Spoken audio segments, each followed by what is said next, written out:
Hello everyone. हमारे YouTube channel current affairs connect पर आप सबका स्वागत है। आज की क्लास में हम करंट अफेयर की सीरीज में 13 अप्रैल का करंट अफेयर डिस्कस करेंगे। तो चलिए शुरू करते हैं आज की क्लास। सबसे पहले देखते हैं आज की क्लास में हम कौन कौन से टॉपिक डिस्कस करने वाले हैं। पहला टॉपिक है अफ्रीका इंडिया की मैरीटाइम एंगेजमेंट एकेमी।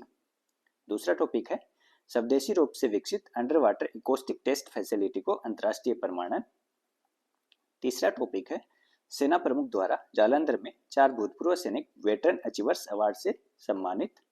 चौथा टॉपिक है भारतीय शास्त्रीय नृत्यांगना कुमुदिनी लाखिया का निधन। पांचवा टॉपिक है तेलंगाना के हरित योद्धा ट्रीमैन द्रिपल्ली रामैया का निधन। छठा टॉपिक है global justice love and peace summit. सातवां टॉपिक है विश्व का पहला 3D प्रिंटेड रेलवे स्टेशन। अगला टॉपिक है खुबानी फूल महोत्सव 2025। नौवां टॉपिक है बिहार द्वारा 1 से 10 जून तक राजगीर में महिला कबड्डी विश्व कप 2025 की मेजबानी। 10वां टॉपिक है जेम्स एंडरसन को क्रिकेट में उनकी सेवाओं के लिए नाइटहुड की उपाधि। और 11वां और अंतिम टॉपिक है कैप्टन सरदा भारतीय सेना की चीता हेलीकॉप्टर फ्लीट की पहली महिला पायलट बनी। चलिए शुरू करते हैं। पहला टॉपिक अफ्रीका इंडिया की मैरीटाइम एंगेजमेंट एकेमी। ठीक है, तो ये क्या है? तो ये भारत तथा अफ्रीका का बहुपक्षीय नौसैनिक अभ्यास है। ठीक है, और ये इसका प्रथम संस्करण है। एकेमी का संस्कृत में अर्थ एकता होता है। ठीक है, एकेमी का अर्थ संस्कृत में एकता होता है और इसका आयोजन 13 से 18 अप्रैल तक तंजानिया के दार एस सलाम में किया जा रहा है। ठीक है, इसमें कौन कौन से देश भाग ले रहे हैं? तो भारत तथा तंजानिया ये दोनों इसके सह मेजबान है।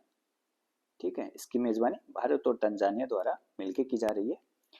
तो इसमें भारत और Tanzania, Comoros, Djibouti, Kenya, Madagascar, Mauritius, Mozambique, Seychelles और दक्षिण अफ्रीका की भागीदारी है।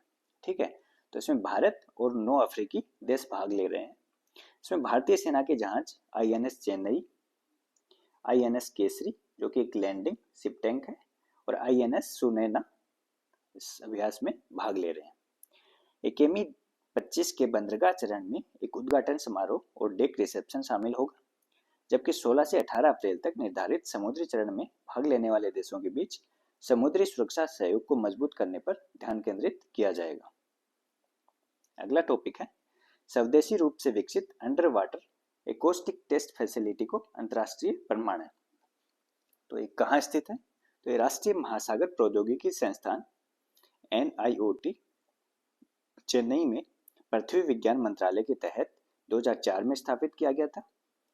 अभी CSIR NPL के माध्यम से पेरिस के अंतर्राष्ट्रीय बाट और माप ब्यूरो BIPM के तहत पानी के नीचे ध्वनिकी के क्षेत्र में भारत की नामित प्रयोगशाला के रूप में इसको मान्यता दी गई है, जो 30 जनवरी 2024 से प्रभावी हो गई है। ये सामरिक और नागरिक दोनों अनुप्रयोगों के लिए महत्वपूर्ण है। ठीक है, ये सुनामी का पता लगाने में भी महत्वपूर्ण भूमिका निभाती है। ठीक है, तो पानी के नीचे जो ध्वनि तरंगे हैं उनको ट्रेस करती है और उनका विश्लेषण करके इंफॉर्मेशन प्रोवाइड करवाती है। आगे है सेना प्रमुख द्वारा जालंधर में 4 भूतपूर्व सैनिक वेटरन अचीवर्स अवार्ड से सम्मानित। तो ये वेटरन अचीवर्स अवार्ड किस लिए दिया जाता है? तो समाज, युवा सशक्तिकरण और राष्ट्र निर्माण में उत्कृष्ट योगदान के लिए प्रदान किया जाता है। और ये किन किन को प्रदान किया गया है? तो कर्नल जगदीप सिंह, कमांडर गुरचरण सिंह, मानद कैप्टन गुरमेल सिंह, हवलदार सिमरनजीत सिंह को सेना प्रमुख द्वारा जालंधर में अभी प्रदान किया गया है। ये सभी भूतपूर्व सैनिकों और उनके परिवारों के कल्याण के लिए काम कर रहे हैं। साथ ही राज्य के युवाओं को सेना में भर्ती होने के लिए प्रशिक्षित कर रहे हैं। पर्यावरण जागरूकता, लड़कियों की शिक्षा और पंजाब में नशा विरोधी अभियान चला रहे हैं, जिसके लिए उन्हें वेटरन अचीवर्स अवार्ड से सम्मानित किया गया है। अगला टॉपिक है भारतीय शास्त्रीय नृत्यांगना कुमुदिनी लाखिया का निधन। ये गुजरात निवासी कथक नृत्यांगना और कोरियोग्राफर थी। ठीक है, कथक नृत्य से संबंधित थी। इनको पद्म पुरस्कार विजेता है। ये अभी गणतंत्र दिवस पर इनको पद्म विभूषण से सम्मानित किया गया था। और इन्होंने 1964 में कदम नृत्य एवं संगीत केंद्र की स्थापना भी की थी। तो अभी इनका निधन हो गया है। ये कथक नृत्य से संबंधित है। अगला है तेलंगाना के हरित योद्धा ट्री मैन दरियापल्ली रामैया का निधन। तो ये कहाँ के हैं? ये तेलंगाना के हैं। इनको ट्री मैन कहा जाता है, ठीक है। और इनको वनजीवी रामैया के नाम से भी ये प्रसिद्ध है और इनको पद्मश्री पुरस्कार मिला हुआ है। इन्होंने 1 करोड़ से ज्यादा पौधे लगाए, ठीक है। तो ये तेलंगाना के ट्री मैन है दरिपल्ली रामैया। अगला टॉपिक है global justice love and peace summit. तो इसका आयोजन 12 से 13 अप्रैल तक एक्सपो सिटी दुबई में किया गया। इसके मुख्य आयोजक विश्व शांति रक्षक आंदोलन के अध्यक्ष डॉक्टर हुजैफा खुराकीवाला थे, ठीक है। ये भारत के रहने वाले हैं। इसकी थीम एक ग्रह एक आवाज वैश्विक न्याय प्रेम और शांति रखी गई थी, ठीक है। अगला टॉपिक है विश्व का पहला 3D प्रिंटेड रेलवे स्टेशन, ठीक है। तो वेस्ट जापान रेलवे कंपनी ने जापान के अरिडा सिटी में 3D प्रिंटेड रेलवे स्टेशन शुरू किया है, जिसके बारे में कंपनी का दावा है कि ये विश्व का पहला 3D प्रिंटेड रेलवे स्टेशन है। तो ये कहाँ स्थापित किया गया है? तो जापान के अरिडा सिटी में। पूरे स्टेशन को 6 घंटे से कम समय में असेंबल किया गया, ठीक है। तो जो इसका स्ट्रक्चर है वो कहीं और फैक्ट्री में बनाया गया और फिर उसको लाके असेंबल कर दिया गया। जापान के बारे में देख लेते हैं। तो जापान का ये लोकेशन है, ऐसा इसका मैप है। और जापान मुख्यतः इसमें 4 द्वीप हैं जिन पे जापान बसा हुआ है। पहला है होक्काइडो, दूसरा है होन्शु, तीसरा है शिकोकू और चौथा है क्यूशु, ठीक है। और इसका सबसे बड़ा द्वीप है वो है होन्शु, और होन्शु द्वीप पर ही जापान की राजधानी टोक्यो स्थित है। तो ये है जापान। कई बार में द्वीपों की जो उत्तर से दक्षिण और दक्षिण से उत्तर का क्रम पूछ लेते हैं। तो पहला है उत्तर से दक्षिण की ओर होक्काइडो, होन्शु, शिकोकू और क्यूशु। अगला टॉपिक है खुबानी फूल महोत्सव 2025। तो इसका उद्घाटन 11 अप्रैल को कारगिल के संजाग गांव में किया गया, ठीक है। कारगिल के संजाग गांव में इसका उद्घाटन किया गया 11 अप्रैल को। और ये चूली मेंढोक के नाम से भी इसको जाना जाता है। चूली मेंढोक भी इसको कहा जाता है, खुबानी फूल महोत्सव को। इसका आयोजक वो केंद्र शासित प्रदेश लद्दाख का पर्यटन विभाग है, ठीक है। लेह और कारगिल दोनों क्षेत्रों के विभिन्न खुबानी उत्पादक क्षेत्रों में इसका आयोजन किया जा रहा है।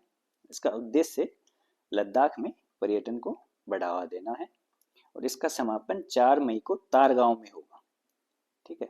ये तारगांव है, इसको केंद्रीय पर्यटन मंत्रालय द्वारा जिम्मेदार पर्यटन श्रेणी के अंतर्गत 2024 में सर्वश्रेष्ठ पर्यटन गांव के रूप में मान्यता दी गई थी, ठीक है।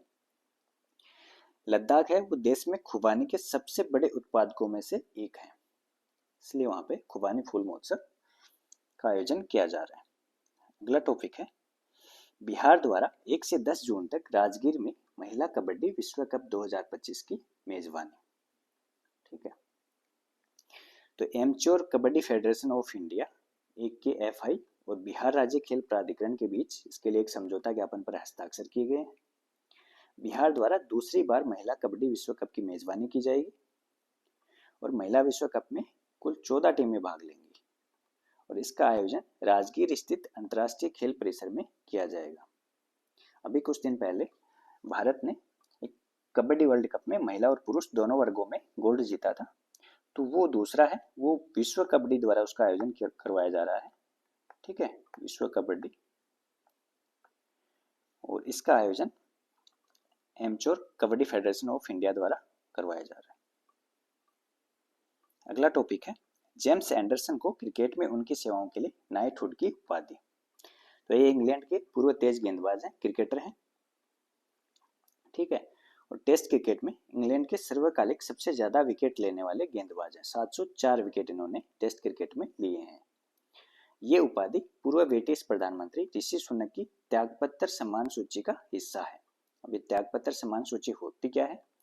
तो प्रधानमंत्री के त्यागपत्र सम्मान किसी निवर्तमान ब्रिटिश प्रधानमंत्री के इस्तीफे के बाद उनके आदेश पर दिए जाने वाले सम्मान है। तो इसके तहत जेम्स एंडरसन को है वो नाइटहुड की उपाधि दी गई है।